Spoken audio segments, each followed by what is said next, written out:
Welcome. At this edition of the Shenandoah Valley Partnership at the Table Forum, we're exploring education, workforce development, and community collaboration. The strong connections in rural communities is a distinct advantage for our shared success. Today, we're at the Rockbridge Innovation Center in Rockbridge County, the Lexington area of our region. I'd like to introduce our guest. We have Paige Owens, who is the Director of Technology and Career and Technical Education at Rockbridge High School, Dr. John Rainone with Mountain Gateway Community College, and Cadet Isaiah Glover with Virginia Military Institute, or VMI is how I will refer to it most of the time. Paige, thanks for hosting us today. Absolutely. This is a newly renovated innovation center. Talk about the center. Talk about how this came about. This has been a long process to get to this point. We were in a building previously known as Floyd S.K.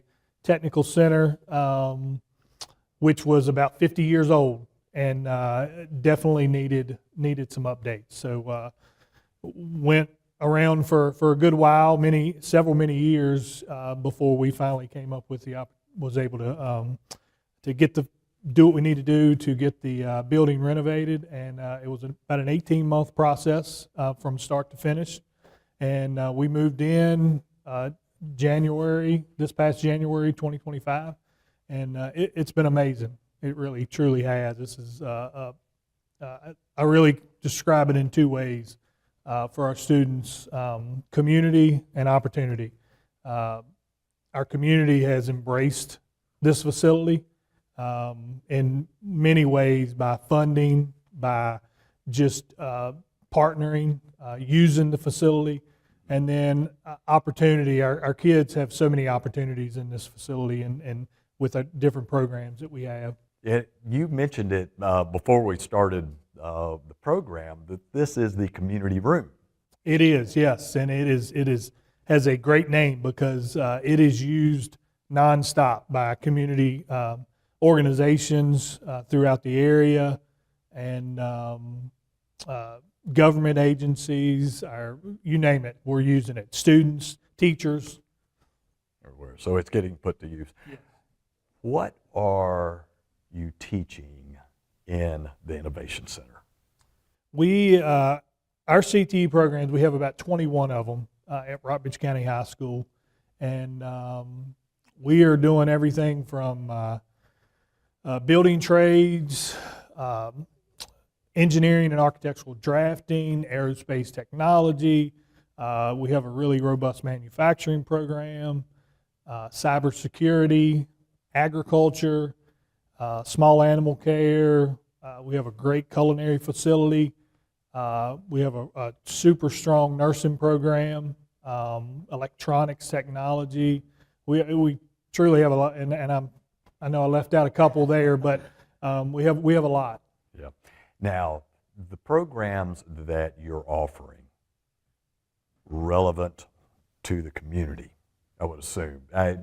Do you have the capacity to change what you teach for the community, or is this also the standard and this is what the actual community needs, requires? To answer the first part, yes, we do have the capacity to be able to change, as our community changes, and I do feel like what we're teaching currently fits the needs of our community. But we have throughout years. I've been a part of our career and technical education program here at Rockbridge for 28 years now, and through that time we've changed multiple programs to different things to fit the needs of what we were looking for and what our community needed. Currently we have some of our staple programs. Nursing, we've had it for many years and have always been able to put a lot of CNAs out into, whether they go out into the workforce directly from high school or go on to Mountain Gateway Community College to get their RN degrees or LPN, or go on to four-year schools. We have a wide variety.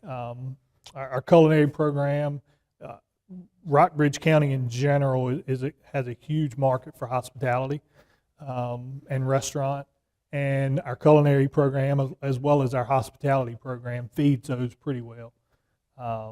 Our manufacturing, we try to meet the needs of our local manufacturing, which is a huge economy in our area. Yeah. Thank you. You actually gave me a great segue to go to Dr. John Rainone. But John, let's talk about the intersection of what you're doing at the community college, the new Joe Wilson Center, and the integration of what Paige just talked about with certifications or in the teaching of the technical curriculum here. Yeah, everything. First of all, thanks for having me. Everything that Paige talked about, it was an amazing intersection, okay, in programs. We even have many of his students in our welding program at the Joe Wilson Workforce Center. I've always described Mountain Gateway as a place for opportunity as well. And with the development and expansion of our presence in the Rockbridge region through the Joe Wilson Workforce Center, we have already in one semester doubled enrollment than what we did all of last year. And we are doing similar types of trades. And one piece that is really a major intersection is dual enrollment. Yes, I was going to ask you about that. So the dual enrollment intersection is where many of Paige's students and many students from Perry McClure High School and the other high schools that we serve, they can earn college credit with us, okay? And many of them stay for not only while they're in high school, but they will finish either a certificate or an associate degree with us. And that saves their families somewhere between $30,000 and $40,000 in tuition when they think about transferring. Many of our students, both of our students, I've always described our college more as a technical college than a community college. Some of my general ed faculty don't like when I say that. Yeah. Okay. Yeah, and describe that. Why? Well, yeah, because nationally, about 70% of students who go to a community college say they're going to transfer, and only about 20% actually do, because they get these amazing skills, and there's a job waiting for them. And we are meeting the community needs together, okay? And there's local manufacturing companies who are desperate for our trained individuals, whether they're at the high school level or they come to us. And we're talking about programs in weeks and not necessarily years anymore, okay?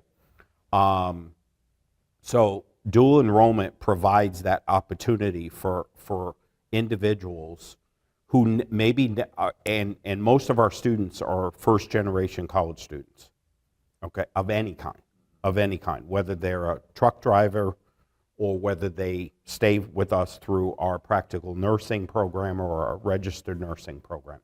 So it really is that intersection and that critical piece that we all serve the community to the best we can, meeting the workforce needs. As you know, as an economic developer in our area, when companies come, what are they asking for now? Where's the workforce and who's going to train them? Right. Yeah, they want tax incentives, they want all these other types of things, but it really comes down to workforce. Yeah, so you talking about it comes back down to workforce. This is a great question for the both of you. Is how do you address that? How do you work together when we have some notable companies in this region here, like Modine, for example? How do you address that? Well, I can start. I mean, Mountain Gateway is a tremendous partner for us. We have, I think it's 10 dual enrollment programs just in career and technical education of our 21 that we have. And that doesn't even include, last year we started a pilot with Mountain Gateway and their robust CDL program. And we had two students of ours that got their CDL license while they were in high school. I think that directly Okay. answers what you're looking for. I mean, they were ready to go to work at Right. that point. Yeah. And then, our welding students, when they finish the welding program there at the end of the year, they will have their several welding certifications to make them, career ready. We have students in the HVAC program currently. Those students, through the course of a couple years, by the time they finish that program, some of them will be able to finish it while they're still in high school and not have to pay a dime for it. Some of them who may have started as a senior, they may have to just pay for 1 year of it. So it's a tremendous opportunity that we have been able to give our students and that Mountain Gateway has been able to provide us. And our goal for next year is to also include plumbing and electrical as part of our curriculum over here through Mountain Gateway Community College. Yep. I saw you give the thumbs up, John. Yeah, Talk about that, because that's what we're hearing too, particularly on the electrical, the HVAC. Yeah, if anyone's tried to find an electrician or a plumber lately, and that's those pathways. We use the word pathways all the time, from high school to community college to employment, and then we are working with companies like Modine and others for incumbent workers. So they have 15 current employees who need upskilling. Okay, maybe they never had the opportunity to go to college or get a certification, and the company is so committed to these individuals that they're looking at us, and I say us collectively as the community, to provide that resource for them, and that's our role. And we do a lot of apprenticeship work with companies as well. And even for our size, and we're one of the smaller colleges in the Commonwealth, we do a significant amount of apprenticeships in our entire service region. And once companies understand the win-win it is for their employee, the company, they see this as an incredible advantage for them. Yeah. You mentioned you cover a large region. You've got a more, smaller, Yes. audience. But it comes back, how do we keep the talent that we're producing here? That's another challenge. And I'd love to hear your thoughts. Well, I think one way we've been able to help foster that is about 4 years ago, our superintendent, Dr. Philip Thompson, blessed us to be able to hire a work-based learning coordinator. Ours is Robin Sherman, and she's done a tremendous job. Our work-based learning numbers went from the first year, I think it was about 170 something, and now we are up to over 500 students who are getting some kind of work-based learning experience. And a lot of those are out in our community getting connected with our local businesses. And we feel like that's a good way to foster that relationship with the students, our programs here, the teachers. And I think that's one way that we do that. We have one partnership going on right now with our manufacturing program. It's a local honey producer, Whistle Creek, and our manufacturing program is building stands or shelves for them to market and put their honey on in about 70 different Harris Teeters around the state and country, I guess. I'm not sure where they're all going, but I think that's a great partnership, and it allows our students to see, what opportunities are out there in our local community. Yeah. John, anything to add to that? I mean, that is really, our staff is always talking. Our program heads, every program we have has an advisory committee, and we are always trying to update and really meet those needs of the individuals. And I think that through internships or cooperative ed or apprenticeships, individuals see the value of work now. They can still get an associate degree or something, and we're not anti going on a transfer and everything, but that was, we were fortunate to get one of the 15 lab schools from the governor's initiative in the state, and that's IT, AI, cybersecurity, et cetera. And the goal of that is at the end of their 3 years in the program, this for high school based, they can earn up to 7 industry credentials. But I have told them all, and I've told the parents and everybody else, the goal is to stay in this area. You can work for companies in Northern Virginia or even in California, but you're living in this area until those types of jobs come to this area. Then you're going to be one of the leaders in this particular area regarding all of those types of jobs. And I think that's one of the benefits also for a rural area too, really, and which is also tough, is retaining that kind of talent. You gave me another great entree. I want to go to Cadet Glover. Welcome. I'm so glad that you could join us today with Virginia Military Institute, VMI. I'm going to refer to it as that. He's going to give us a little history, but I just want to emphasize Military Institute education is a little different from traditional college technical. He spends tremendous amount of time, most of the time on post, and is responsible for being in the community. That's one of the things that's emphasized. So I'm going to turn it over to you to give a little bit of the history of VMI, because people may not be aware of its long legacy, and you should know, but anyway, take it away. Yes, sir. So thank you for having me. The history of VMI, it's long, it's complex, but it's not something that we shy away from or run away from. Actually, tomorrow, November 7th, we're observing our Founders Day. So VMI was founded on November 11th, 1839. So this year marks 186 years of history. And again, with that, it's just a lot of complexity. Kind of some key points that I felt as though needed to be shared. One of the most pivotal moments of our history was the Battle of Newmarket. So that's when cadets as young as 17 years old, they participated in the Civil War and they fought and they died. And a lot of our traditions that we hold true to today, they stem from that battle. So if you guys ever have a chance to make it out to one of our parades, one of the things that you'll notice is that we fix bayonets, and we do that in honor of the cadets at Newmarket that gave their life. And then also with that, if you ever come to a parade, you'll see that we have a white flag. And to my knowledge, we're one of the only senior military colleges that are allowed to parade that flag around, because of the sacrifice that those cadets made. Now, the mission of the Virginia Military Institute is simple. It's to, produce citizen soldiers, and it's a very big emphasis on the citizen part. VMI actually started as an armory. It started as an armory, and then, they added the educational aspect to it. Some more pivotal moments.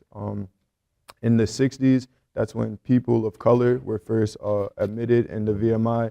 In the late 90s, that's when women were allowed to be admitted in the VMI. And again, VMI, its history is complex, but we don't shy away from it. And it makes us who we are.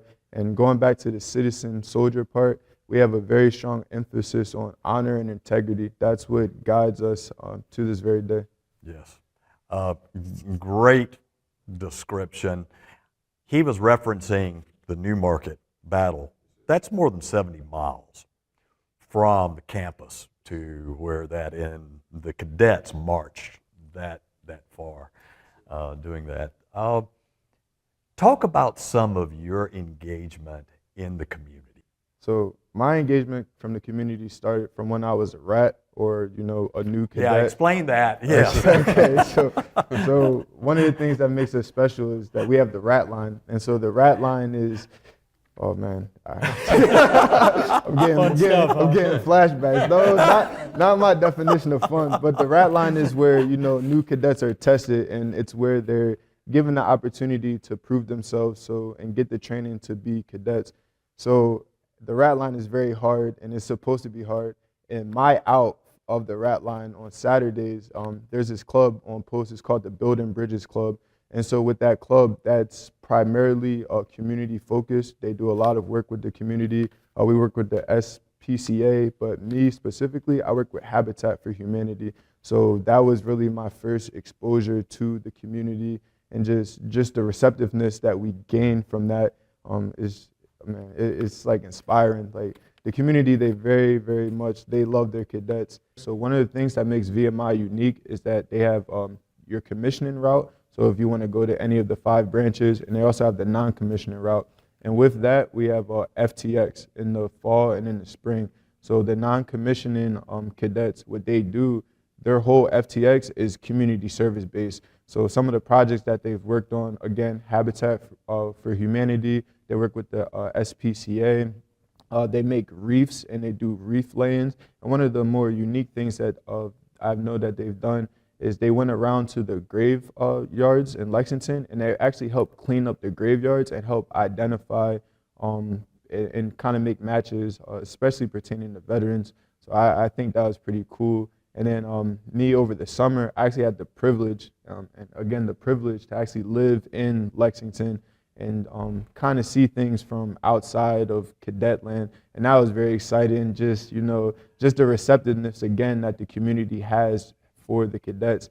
And during the summer, I was actually, I had the privilege to be part of this program. It's called the SUP program. And what that was, we actually work with the Business Innovation Accelerator program out in BV. And that was so exciting, because what they did was I'm sorry. That's all right. BV is Buena Vista, Yes, as sir. a matter of fact, I one of our didn't. cities. I don't know how to pronounce it, and I know that's like a big thing. They can tell you're an outsider if you can't pronounce it. Yeah. So- Real pronunciation, Buena Vista. Yeah.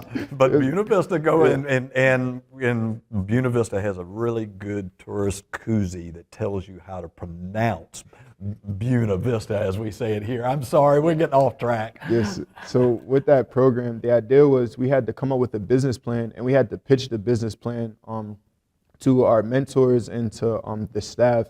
And that was very exciting, because what they did was they brought in businesses, local businesses from all over that region. So one of the ones that stuck out for me is Ascender Coffee.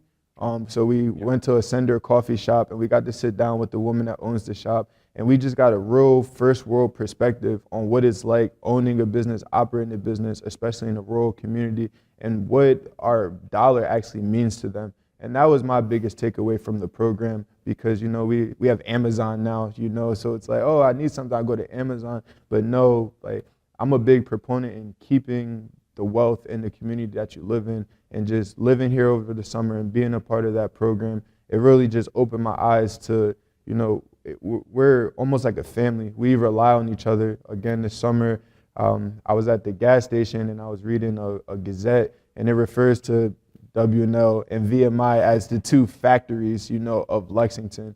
And I think that's not an understatement. Yeah, both of the universities are downtown Lexington and are part of the fabric of the community, and that was a great testimonial of how you can be engaged and your engagement.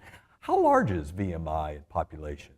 We have about 1,500 to 1,700 cadets, and everybody is a cadet. So everybody, at least for the first 2 years, you have to go through the military training. And one of the things about VMI, because earlier in the conversation you were talking about retention. Right. A lot of VMI alum, they actually end up coming back to Lexington, coming back to VMI, working at VMI, and it's just a beautiful thing to see, just how much that, Lexington, Rockbridge County, BV, how much it means to the people that, maybe even if you don't grow up here, in my case, you mature here. Well said. Well said. That kind of leads us into, for all of you, working together, the sharing of resources and so forth. You want to talk about that? while the audience may not have known it, we had a fire drill while we were doing this, and there was a great example that you mentioned you wanted to talk about. Yeah, Paige, the joys of filming in a school setting.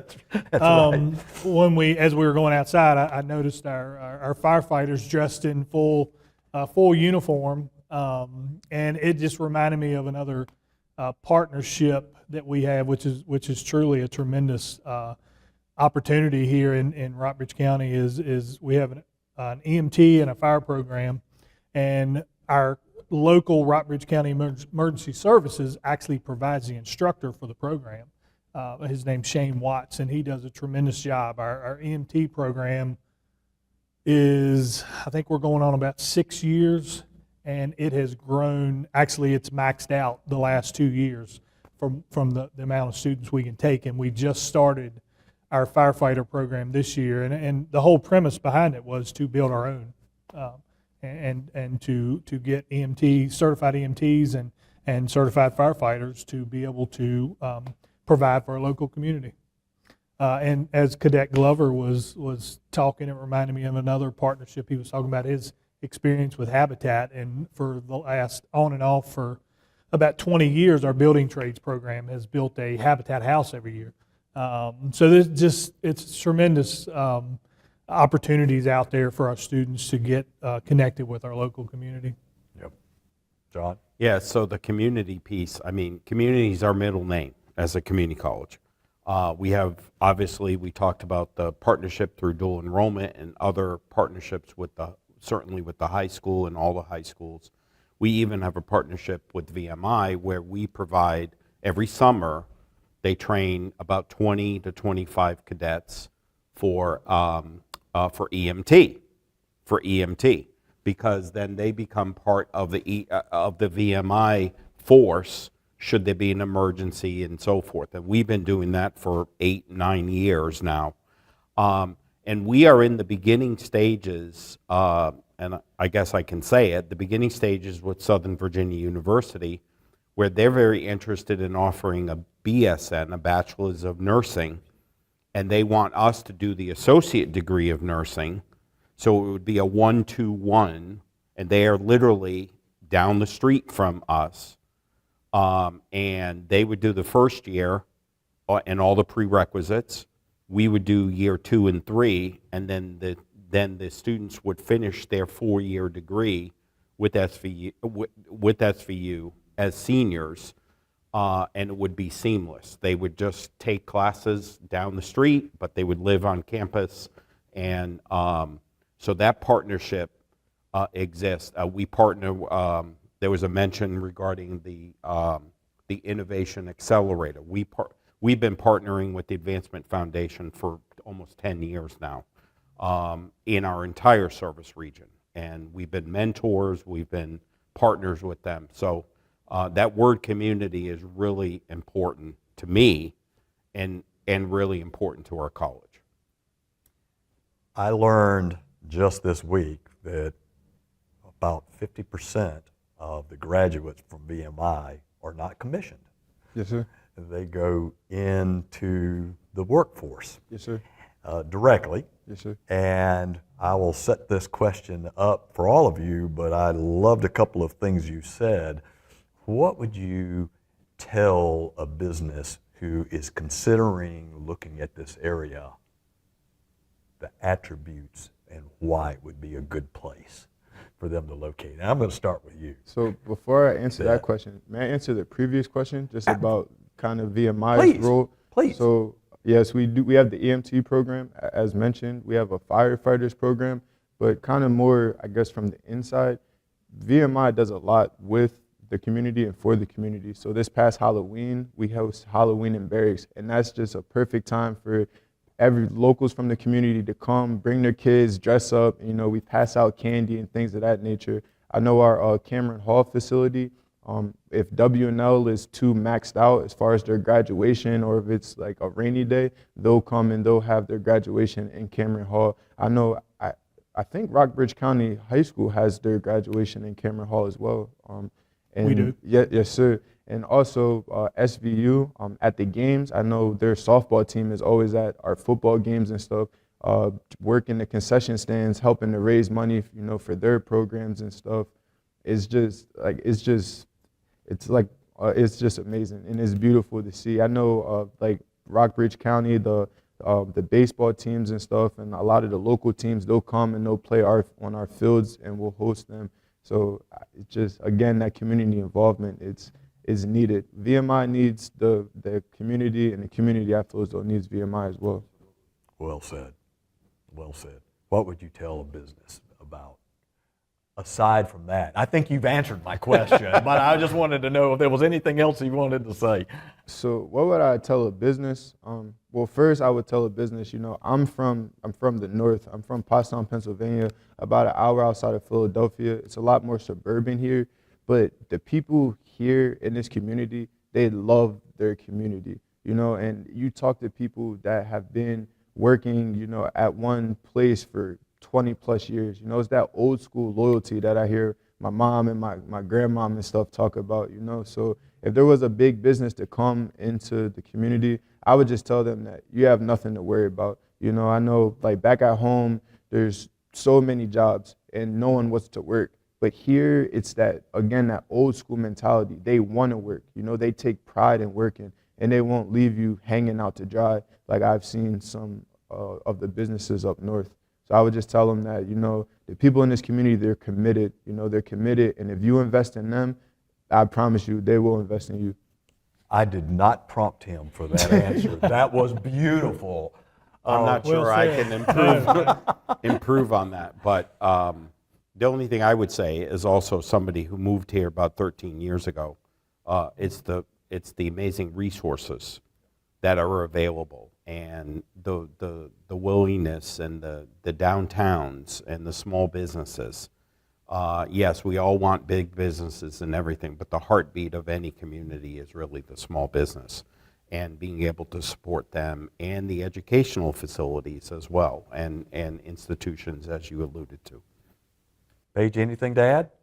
The one thing I will say, and this is probably the thing that I'm most proud about for working at Rockbridge County, and I'm born and raised here, and very proud of it. I went to Paramount McClure and have been working my entire career at Rockbridge, so I know the area well and the people. And Dr. Thompson, a big emphasis that he has always put is being college and career ready, and I think that's one thing that we do here at Rockbridge, as well as our other partners, is students have such a diverse opportunity of array of things to do. They can come right out of high school and go to work. They can come right out of high school and go to Mountain Gateway and then go to work, or they can come out of high school and go to a four-year institution in engineering, or in getting their nursing degree, or you name it. And so we just have a lot of opportunity here, and I think we do a great job of preparing our kids to be college or career ready. I think you can understand from our guest that in a rural area, the connectedness is huge. And when you're engaged, you're just not ankle deep in the water. You're in the deep end, and everybody. And I think that that's part of the strength. And it certainly is what's shown here. And we have phenomenal resources for what is a relatively rural area in this section. So we really appreciate each of you bringing highlights to the resources in the area, and appreciate you being at the table with us today. Thank you, Jay. Thank you. And thank you for our guest. We hope you enjoyed this series, and we will see you for the next time at the Shenandoah Valley Partnership at the Table Forum.